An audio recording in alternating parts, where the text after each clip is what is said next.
from myself, for those that don't know about me and us, I'm George Simpson. Company is Oliver Bernard. We are a tech recruitment consultancy heavily involved in the London scene, and JavaScript being one of the markets that we recruit into. So we're looking to keep everyone connected at the minute, keep everyone learning and talking and engaged in the industry. So if anyone is looking for any positions in the future, please do get in touch. But without further ado, I will pass you all over to Steve, who I'm sure will give a great talk. So hope you enjoy it, and I'll speak to you all again at the end. How's it going, everyone? All right, let me just share my screen. All right. So I'm going to talk a little bit about asynchronous JavaScript today. And that's a little bit of a misnomer, as I'll explain at one point in the talk. But let me get through the fun introduction parts.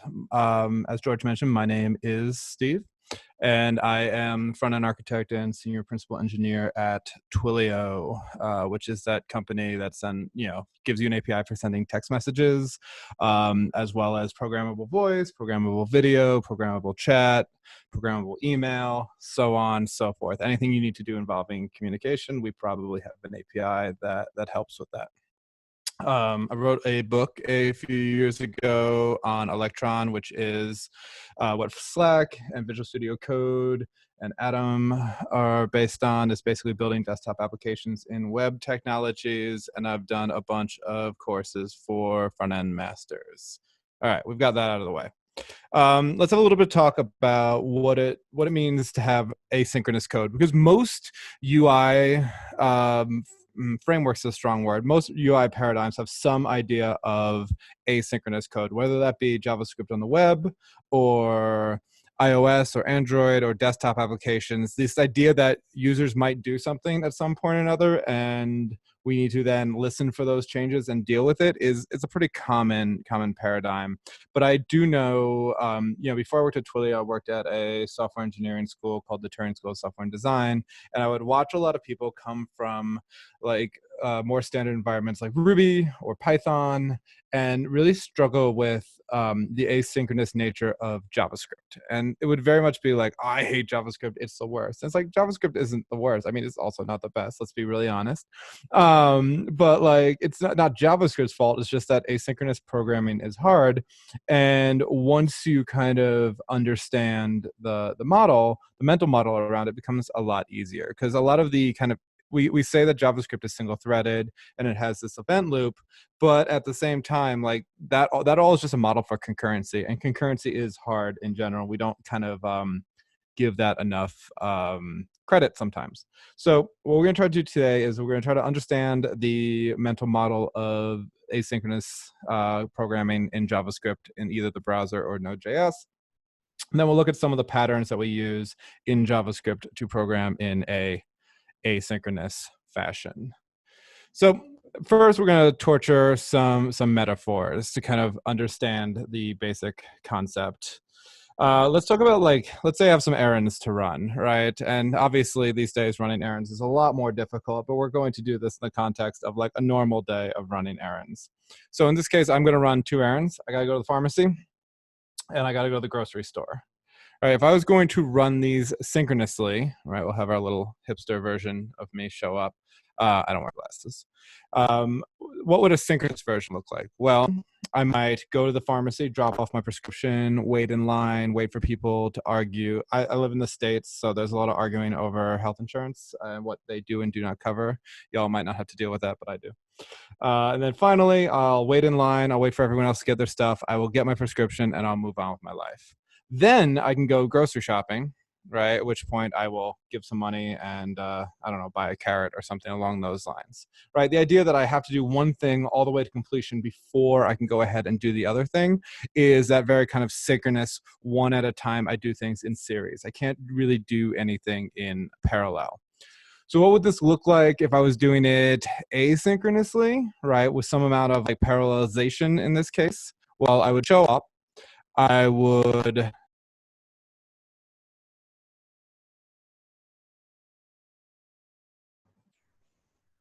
all right, my audio should be back. I would drop off that prescription. And then while I was waiting for them to fill that, then I can go purchase my carrot or whatever.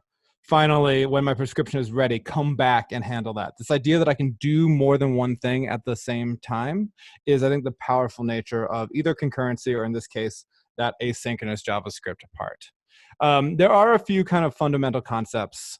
One is that this idea in JavaScript that functions run to completion. So this, like, what that basically means is that it's not true that, like, as soon as a AJAX call comes back or event gets fired, we drop what we're doing, we go pick up that prescription. We need to finish what we started, but we can go ahead and take on the next task as soon as it's ready. So kind of just to bring that back to our metaphor, I drop off the prescription. I go grocery shopping. I see my carrot. All of a sudden, my prescription is ready. Well, I can't just like walk out of the grocery store with that carrot. That's called shoplifting, and it's frowned upon. What I have to do is I have to finish what I was doing first, flash my money, buy my carrot, and then I can go back and I can get my prescription. So we still need to, like, it's not totally like we're interrupt driven, but this idea that, like, when we're able to do something, it can get onto like the to-do list or the queue rather, which we'll see in a second, and that I can go ahead and do that. So here I can get my prescription. I've done all my errands, which is better than doing them synchronously, but not as kind of problematic as some of the bigger concurrency patterns, right? The single loop, the single thread in JavaScript means we get some amount of concurrency, but we don't have to really manage a lot of the craziness of concurrency that we might see in a language like Erlang or something along those lines, which is why we end up complaining about asynchronous JavaScript and not concurrent JavaScript. But really, they're kind of the same thing. It's just even what we think is somewhat hard is a lot easier than some of the alternatives. So what does it mean for a function to run to completion? It basically means one of three things happens. We'll start at the bottom and work our way up. That we just hit the end of the function, right? If there's no more lines in that function, well, it returns undefined and the function is over. If we hit some kind of return statement, like we can see on line 5, that will also like complete the function. We go back to whatever we were doing previously. Or the kind of rarer of the three is if we throw an error and we don't catch it, then we come into the situation where the function will be complete insofar that it threw an error and nothing dealt with it. So those are the three ways that a function can theoretically run to completion. And why is this important? Well, here I have this like start blocking button that we're going to see in a second. I can highlight text. I have an animation. As soon as I hit that start blocking button, you'll see that my animation stops.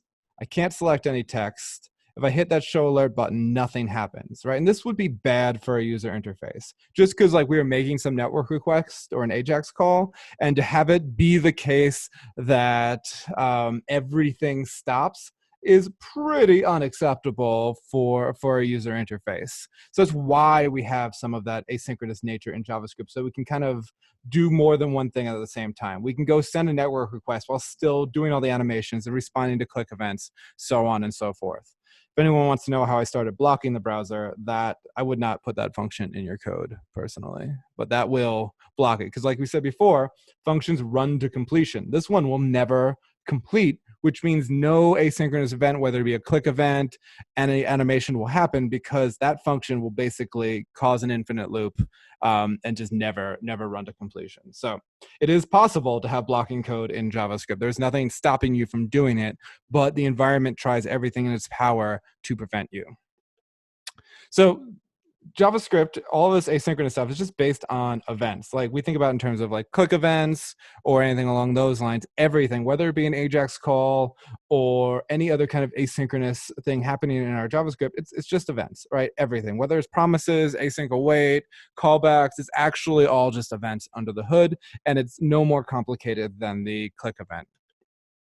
So how does synchronous code work? Because we're going to need to know that before we can talk about asynchronous code. Basically, and this is obviously an oversimplification, everything goes onto this thing called the call stack, which is a data structure that keeps track of where we are in the execution of our programs. So let's say this was my program. I've got some array of possessions that's currently empty. I have a life savings of 25 pounds, dollars, what have you. We have the ability to go grocery shopping, in which case I'll buy some vegan ham. if buying the vegan ham, if I don't have enough money, we'll throw an error. Otherwise, we'll decrement my life savings by 10 and we'll push it into my possessions. And then finally, I'll call that go grocery shopping function, which will call buy vegan ham, so on and so forth. So what would this look like? Well, we start at that top level, that where we define those two variables. Finally, and the two functions, we go into the go grocery shopping function at the very bottom. We can see that go grocery shopping calls buy vegan ham. Buy vegan ham runs to completion after we decrement my life savings and push onto my possessions, which causes go grocery shopping to run to completion. And then my program is done. Now, in a normal program or even a Node.js program, that would kick me back out to the command line or finish the program. In the browser, that kind of just puts me in kind of a waiting pattern. And we'll see that momentarily. Now, we talked about like what happens if we throw an error. And in this case, let's say that I only have 10 in so I buy some organic almond milk, which brings me down to 5 in my life savings. We go grocery shopping, we go to buy the vegan ham. An uncut error will start blowing up all of the call stack until something catches it or we get to the very top. And that's the point where we tend to see the call stack in our applications. Other programming languages or programming environments like Ruby will let you kind of like look at the call stack at any given moment. JavaScript doesn't unless you throw an error and catch it, which is a trick that some like testing libraries use if they want to let you know where the code broke. But that the normal place that we get to see the call stack is when we have some kind of error. So that's synchronous code. Where does the asynchronous code go? It goes onto this thing called the event queue. And the event queue is checked every so often by the event loop, which is every time the call stack is empty, the event loop will go say, hey, is there anything for me to do on the queue? Is like my prescription ready or something along those lines? Did an AJAX call come back? If so, I'll go and move that on to the call stack. So all the click events, AJAX responses, so on and so forth get picked from kind of the first in, first out. So it's getting online in a very kind of similar function. So what is the relationship of these two? We go ahead, we clear out all of the call stack, and anything that happens waits until we clear out everything in the call stack, and then we can move stuff along. If the call stack is empty, great, then we just start moving stuff along as it comes in. But if we're in the middle of something, everything waits, because as we talked about before, functions run to completion in JavaScript. And this talk is called Understanding Asynchronous JavaScript, but it actually turns out that there's nothing asynchronous about JavaScript. Now,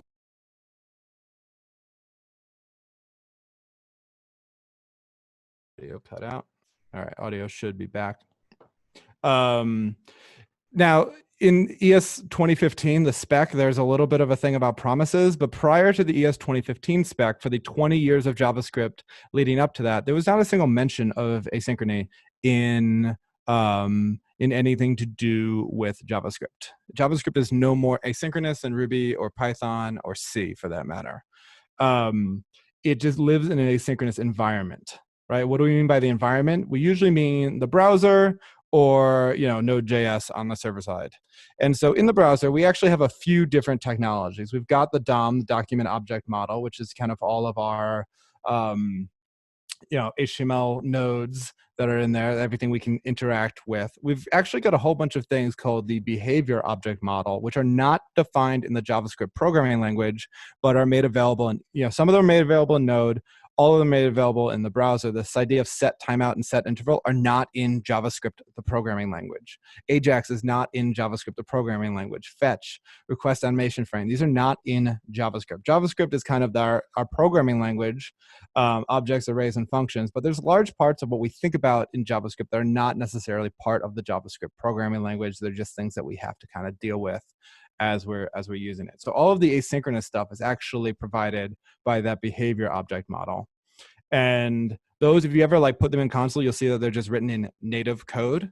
So set timeout takes a function and it takes some amount of time, and that's when it goes on to the event queue. So if you the important part that I'm gonna demonstrate in a second is that does not mean that that function will get called in 5,000 milliseconds. It means that it'll get added to the event queue in 5,000 milliseconds, and whenever the browser gets around to checking it, or Node.js gets around to checking the event queue, that'll be when it gets added in. So here we are running some code. In that buy vegan ham, we put that set timeout for 1 second. But if something blocks and never completes it, it will sit on the event queue pretty much forever. It won't happen in that 1000 milliseconds because, like we said before, everything has to run to completion. Things don't get to interrupt what's going on. So even though you said, I want this function to get called in 1 second, that doesn't mean it's going to. That's just simply when it's going to be added to the event queue. And you might say your code doesn't have an infinite loop, but you can actually take advantage of this to break up large, expensive tasks that are happening in the browser to let other stuff in. So let's say you had something, you're processing a big amount of data, and you're going through each one and doing this expensive batch task. Now, this is going to run through all of the records before it lets anything else happen, which means we're going to keep doing the expensive loop of tasks over and over and over again. And so everything will wait until we're done with that giant loop. Now, that's going to cause one of those freezing situations like we saw with that intentionally blocking code earlier. And finally, when it's all clear, then we can get through the queue. One optimization that you can do to take advantage of this kind of event queue stuff is to use set timeout to be like, okay, we're actually going to put each one of them on the queue, which allows other stuff that happens to kind of like get in the way, get into the middle there. So we can deal with a click event. Then we can deal with the other expensive things, so on and so forth. Let me just show you that slide again because I hit the button a little bit too fast. So here we can see that everything is kind of getting interleaved in there. So the click event comes in there. Then we'll go ahead and do something expensive, so on and so forth. Finally, let's look at like making an AJAX request, because that's pretty much the like most common asynchronous thing that we tend to do in the browser. And we're going to look at doing that in a number of different patterns. So under the hood, XML HTTP requests, which we probably don't use ourselves by hand all that much, is actually event-based. Like we tend to use it either with callbacks or promises when we make AJAX requests, but really under the hood, it is simply we create this XML HTTP request object, we add some events to it, and then we open the connection and send across our request. And when it either loads or errors, that'll be when one of these events fire. So again, like all this callback, promise, async await stuff is really just based on events when we actually talk about the asynchronous nature of JavaScript. These are all just abstractions that help us work with it.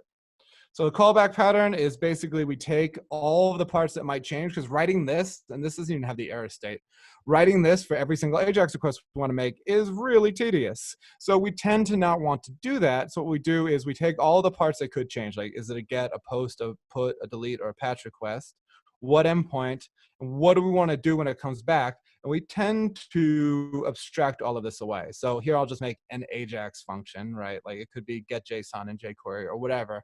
We'll take all the parts that I want to change out, and we'll just replace it with those arguments that come in.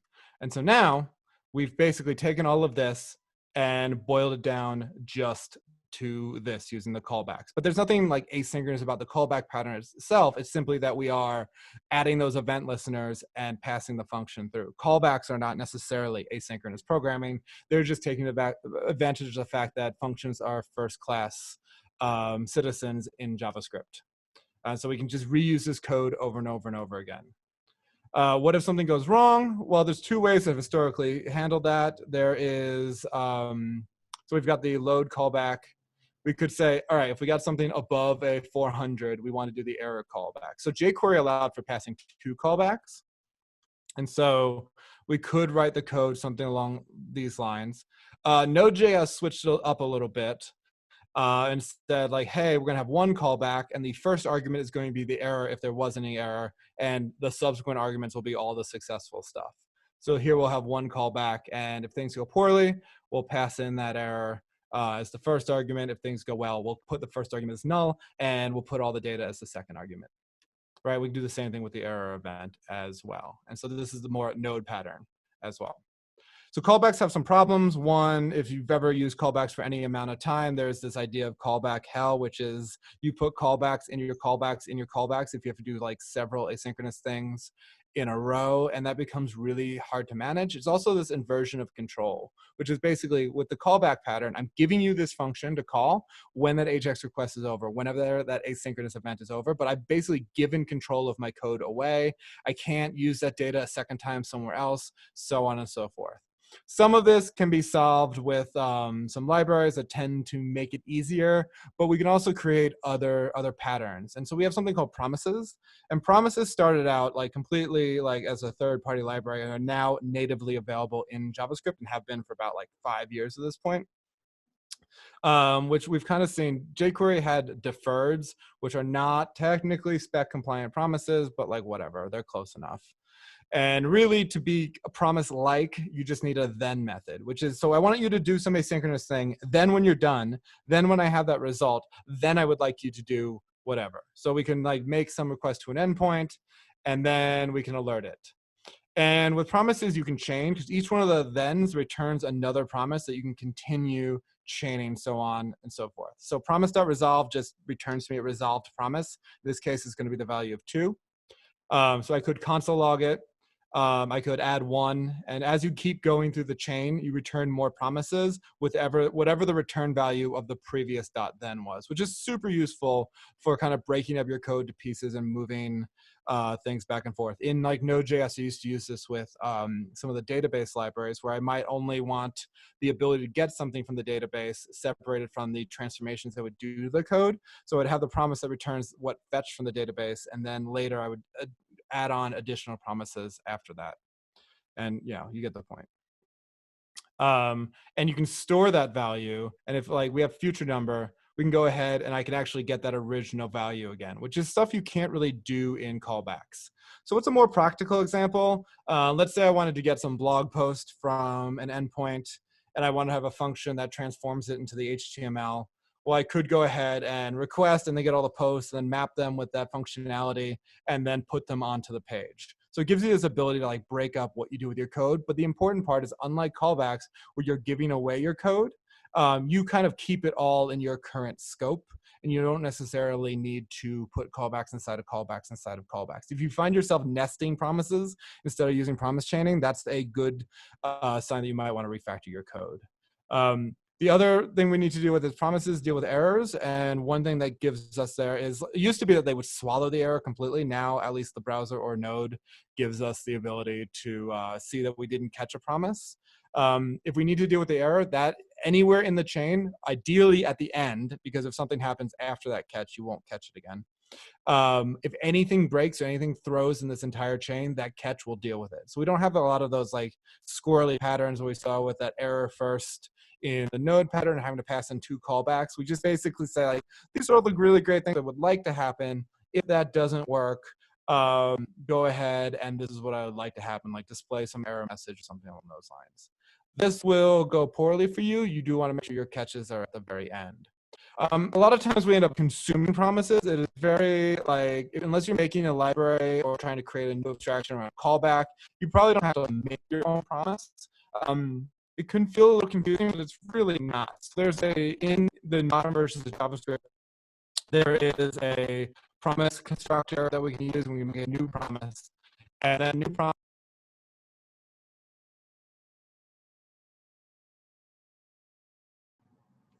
we need to give it the machinery that it can use in order to figure out what to do, what resolves a promise and what rejects, what passes it to the .then and what passes it to the .catch. So if good things happen, we can call the resolve function. Anything we pass in as an argument to that resolve function will be passed to the .then. So we can, if good things happen, pass through the good things. If something poorly happens, we reject the promise, and that will call the .catch. And that we can pass in whatever the error object or anything that we need to know. So how would we refactor that callback pattern? This is what we had in the last example. Now I'm just going to create a new promise.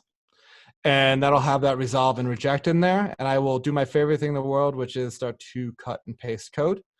And so, all right, we don't have a callback anymore. So we'll get rid of that.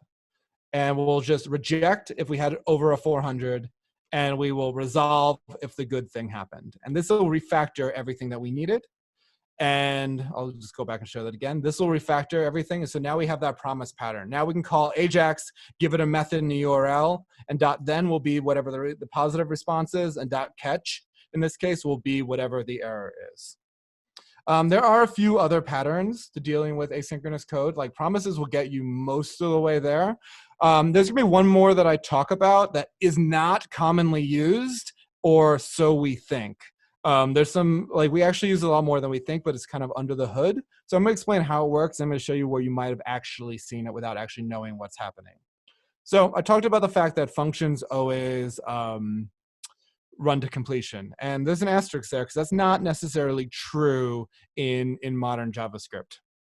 Now that asterisk is intentional. We put an asterisk next to function. It's a generator function. And generator functions can be paused, and they can give back control to whatever called it. So here we've got a generator function that's going to yield 1, yield 2, and yield 3. And this is a little bit different than returning, because return ends the function. Yield says, like, okay, here's a value. And then I'm going to pause, and you let me know if you want the next value and the next value. And generators, we tend not to use in our own code too much. I've used them on occasion for some really bespoke purposes. I use them maybe like once every 2 years, to be totally honest with you. But they're actually used for iterating over arrays and other data structures, which is like, how do we actually iterate through things? And there's another use case that I'm not going to spoil for you that we'll see at the very end. So here we can actually have a number iterator, which is kind of almost like instantiating that function, right? So we call the function, we get back the actual iterator instance, like almost like calling new before, but not quite. And here we can keep calling next on it. So the first time we call next, we'll get that value of 1, and we'll see that it's not done. We can call it again, we'll get the value of 2, and we'll see that it's not done. Again, we'll call the value of 3, and we'll see that it's not done. And then finally, when it is in fact done and our generator is finished, we'll get a value of undefined, and we'll get done is true. So I apologize in advance for the next few slides. They are going to be slightly confusing, and I will show you that, like, why you don't actually need to worry about it too much. But I want to demonstrate that there's actually a really, really powerful feature inside of generator functions that is lesser known.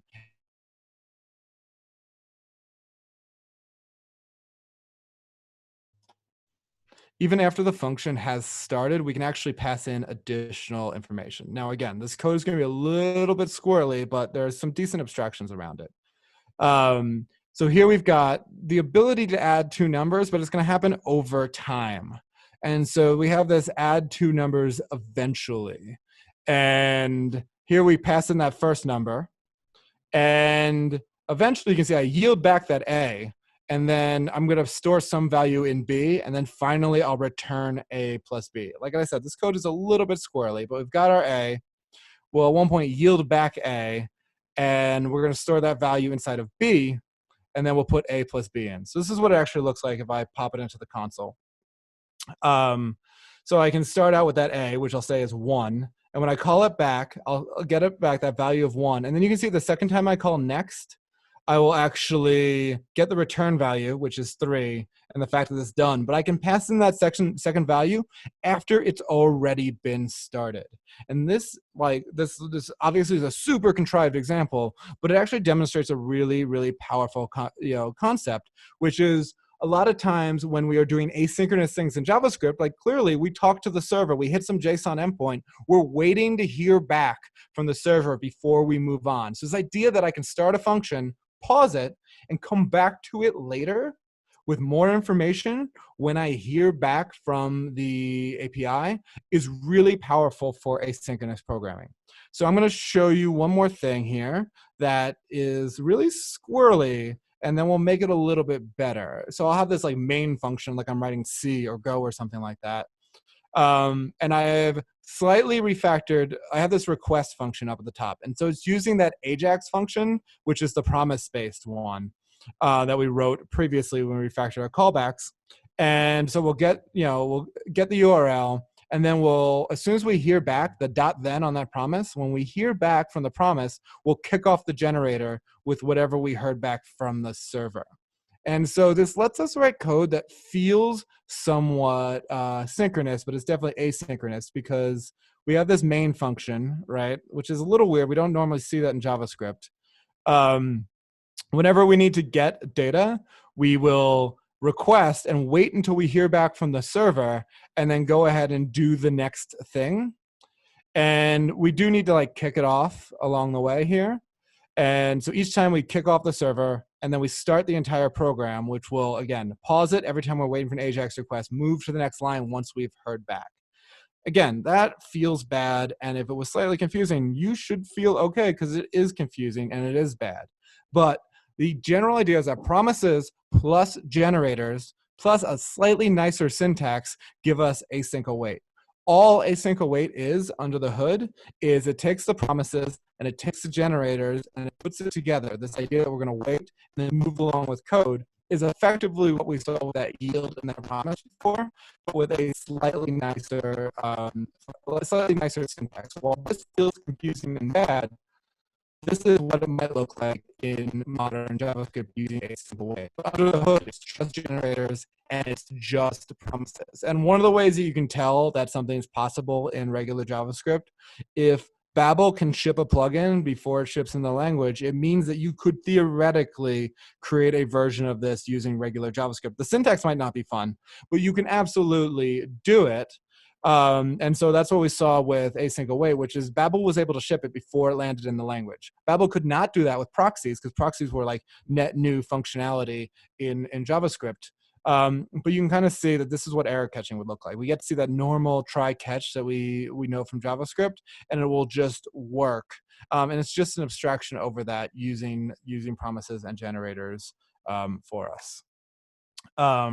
So yeah, it's using the same promise generator that we saw previously.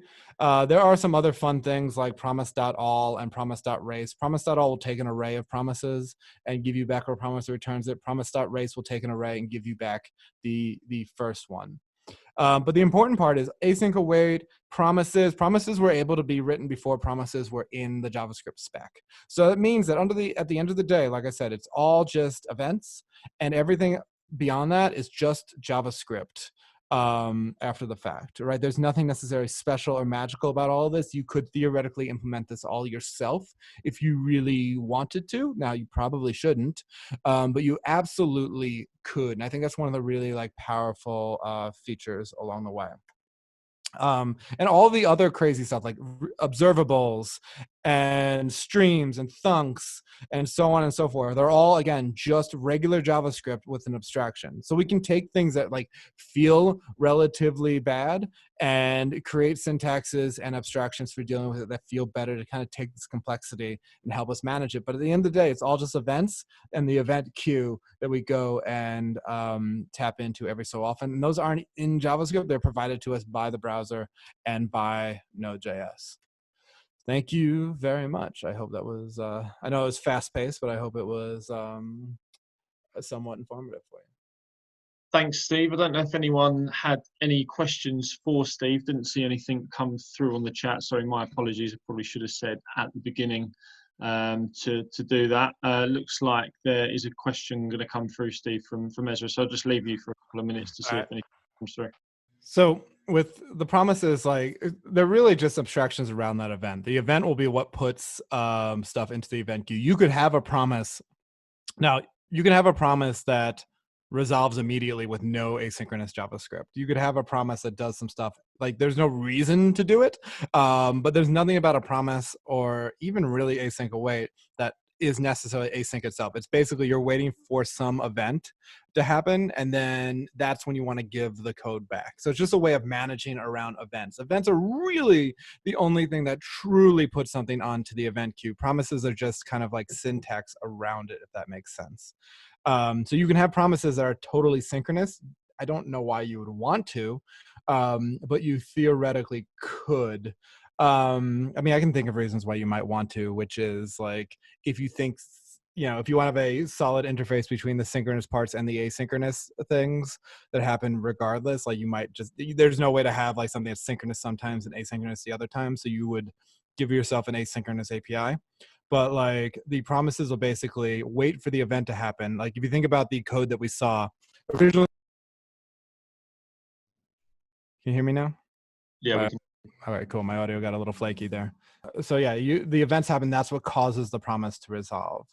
Fox's question, which is JavaScript, the JavaScript that runs on the main thread, and I'm choosing my words very carefully here. The JavaScript that runs on the main thread is single threaded. Now, There are stuff like web workers and service workers and shared workers that can run in other threads, right? And a lot of the asynchronous stuff, there's a lot of the asynchronous stuff is happening in C++ provided by the browser, right? And so it is, asynchronous stuff is happening, but most of the code we write is single threaded, but the browser isn't single threaded. Or Node.js might be able to spawn like child processes or do stuff in a C++ runtime. Our code tends to run on the main thread if we're not using web workers or shared workers or service workers. And like a lot of the asynchronous stuff where if you just take like set timeout or anything like that and you see like native code in the browser, like that can be running on other threads, but the code that we write tends to run on a single thread. So the question what I was answering was JavaScript is a synchronous single-threaded language, and all asynchronous is provided by the runtime, which is, yeah, true. So Andrew asked for another example when I would use a generator. The other case that you can use a generator is a generator can define how iteration works. So if you want to use a for of loop on an object or something along those lines, if the object has this property called symbol.iterator, which is a generator, it defines how you might iterate over that as in a for loop. And so one of the cases where we did it working on an application on the SendGrid side of Twilio was we wanted to do breadth first and depth first searches, but we basically wanted the API of just calling it like a for loop. So we basically implemented the depth first and breadth first searches as a generator that would yield every node in the search.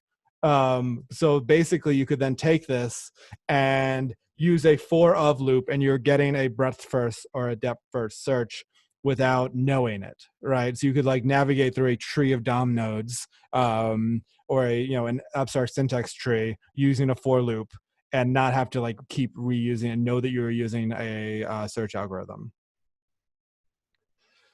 So that's another example when I would use a generator. Is there a way to fill the event queue or cause an infinite loop inside of it? No, because nothing's getting called at that point. In the event queue, everything's just sitting there waiting to get called and moved on to the call stack. So no code is being executed. Stuff is just waiting in line to get pulled onto the call stack and executed.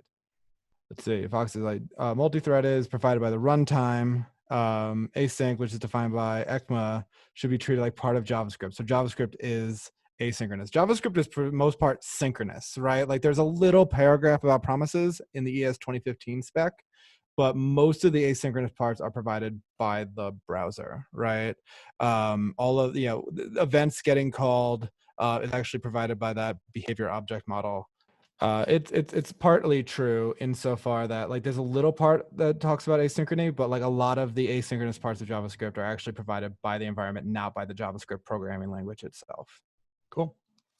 Brilliant. Thanks, Steve. That was really, really good, really informative, and I'm sure everyone appreciates your time. As I mentioned, this session is being recorded, so we will send it out to all group members. And if Steve is kind enough, hopefully we'll be able to get hold of the slides as well to send those out, if you wouldn't mind. Brilliant. So we'll do that as well. Happy to announce next week we will have another JavaScript in London remote edition on Thursday, 6 p.m. BST. Again, details of that should be coming round tomorrow. So just keep an eye out, and we'll get some more information out. But yeah, thank you very much for your time, and all keep safe. Take care. Bye.